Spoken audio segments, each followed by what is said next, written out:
Introduction to Search Engine Optimization.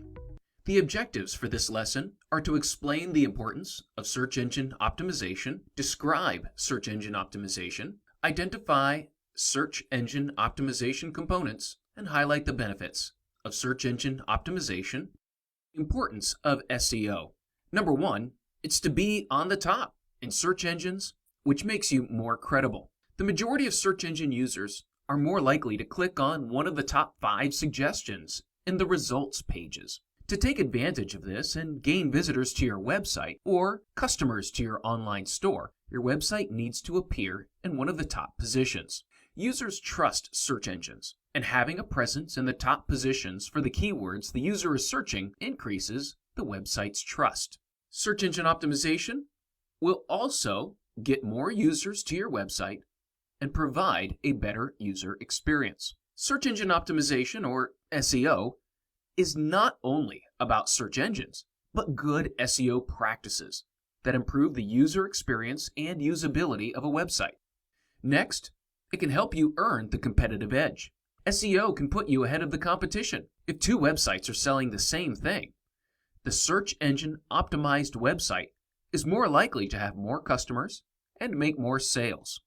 Lastly, search engine optimization has one of the best returns on investment in advertising. The reason for this is because SEO is an inbound marketing strategy. That is, it allows you to market to people when they are looking for the products and services your business provides.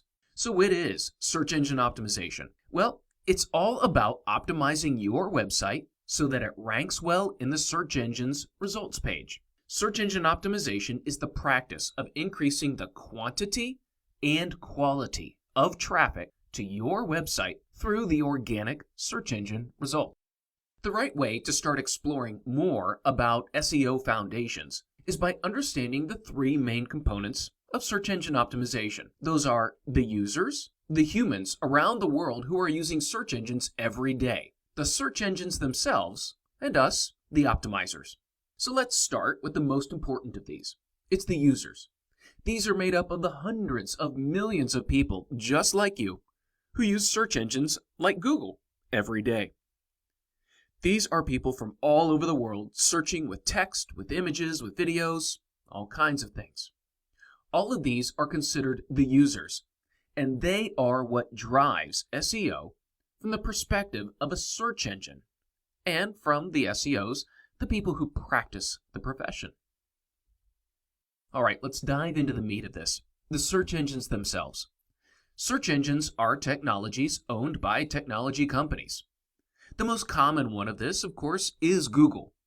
Google is a company based out of Mountain View, California.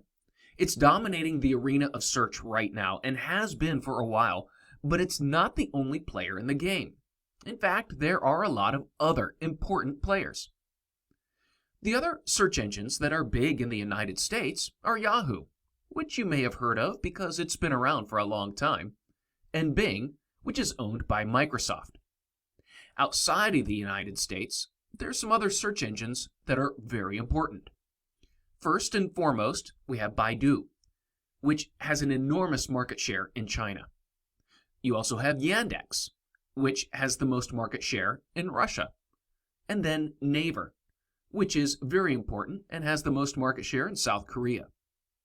In addition to that, you have very specific search engines that do one thing very well. A great example of this would be Wolfram Alpha, which works on computational knowledge and complex mathematics.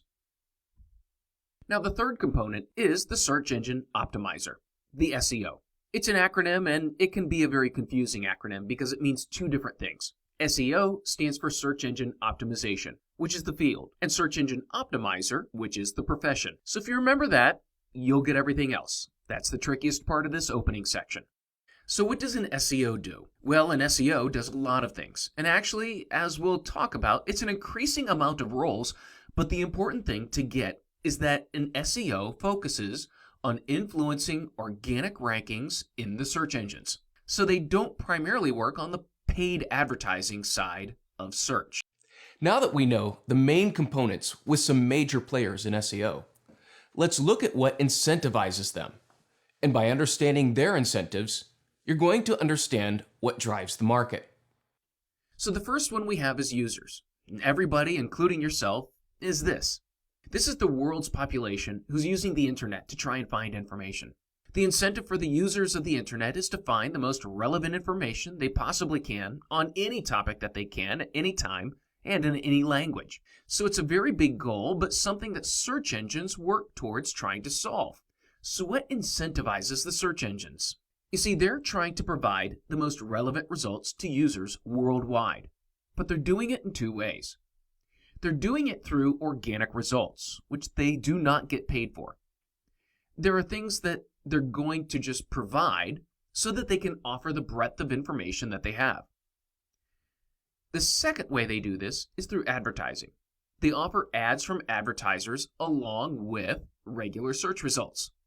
The ads in the search results are what powers more than half of Google's revenue.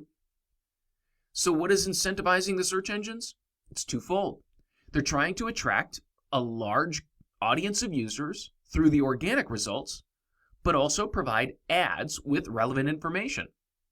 And they get paid when people click on the ads. This really works well for SEOs. SEOs are focusing only on the organic side. It's a completely different profession than working on the paid advertising side. But what's important for SEOs is to work on getting their information, or more often their clients' information, to the top of the search engine, so that their relevant information is shown to the world's audience of searchers. Now that we have the main components identified and their incentives, let's look at the relationship between them. So we have the users who are just looking for relevant information. They want the best information that's the most convenient. Convenient usually means free. For search engines, you have two things they're trying to do. It's getting a worldwide audience of searchers by providing that information. And they want to provide ads so that they can get paid and be profitable. You'll then have the SEOs who want to provide the relevant information as long as it's theirs or their clients' information over others in the results and gain more traffic to their website.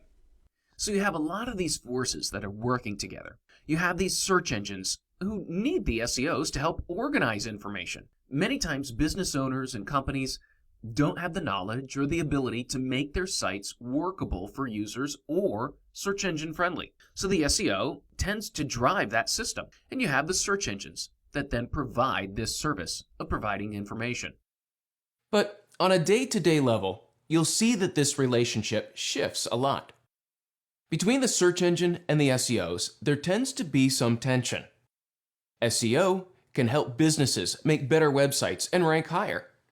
But there are also SEOs who utilize underhanded techniques that are discouraged by the search engines. This tension goes back and forth on certain subjects, but while search engines attempt to inform business owners and businesses how to make more relevant and compliant websites, most website owners don't want to be bothered with learning something new. They simply want to run their business. So it falls to SEOs to provide this valuable service. But this tension does tend to remain in between SEO and search engines, as long as there are those who will push the boundaries of the search engine's guidelines. Ultimately, for the search engines, profit is the goal. The better the quality of websites in their database, the better the relevance of content they will provide the searchers. Knowledge of SEO raises the level of an entire organization's marketing through all channels. First, by researching and developing a clear list of targeted search terms as keywords. You can use that keyword list in the rest of your marketing. In this case, by utilizing keywords from your research, your posts, articles, and interactions on social media, we'll be using the right keywords to engage your audience. In addition, they also help to raise the overall context of your social media interactions as connected to your website and overall marketing by having consistency in your keywords. Second, social media does not have a direct effect on your SEO, but an indirect effect. Good articles or videos published to social media can generate links, and links are a vital part of SEO rankings. There is a connection, but not a direct one. Of course, optimizing your social content with keywords, links, and SEO techniques can help you gain more visibility and reach the right audiences. Whenever you're doing a deep dive of an idea, I find it's really useful to first take a step back, figure out where it fits into everything else. So when we're looking at this, remember that SEO is just one channel of many. There's many different aspects that go into online marketing, and SEO just has its own unique pros and cons of that. So let's look at that right now. What are the pros of SEO? Why is it better than other marketing channels? Well, the first one is it tends to be less expensive than other channels. You don't have to pay a third party over and over again, like you do with paid search advertising. You don't have to pay per sending of an email. You see, you may have to pay the salary of an SEO or pay a commission, but you don't have to pay a third party where money goes towards ad costs. The second and most effective part is that it tends to be long-lasting. The work that you do with search engine optimization is going to continue to pay dividends long into the future. You see, it's very different from something like paid search or paid advertising, where as soon as you stop paying, it immediately stops, and all the work you've done stops having an impact. SEO is not like that. As long as you optimize the website and the website is still there, it continually goes on, potentially years into the future, after you've done the initial work. Now, what are the cons of SEO? Well, that depends, as there are some risks. If you have the proper training, understanding of SEO, and follow best practices, the benefits will usually follow close behind.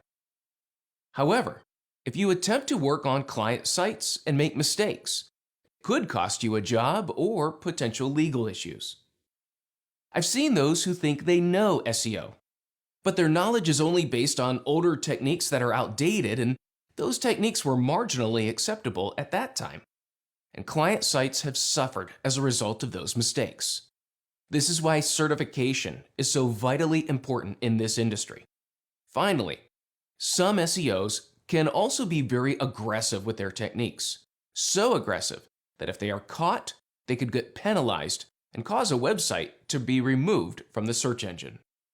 The last issue is that it can be very competitive for certain industries and certain keywords.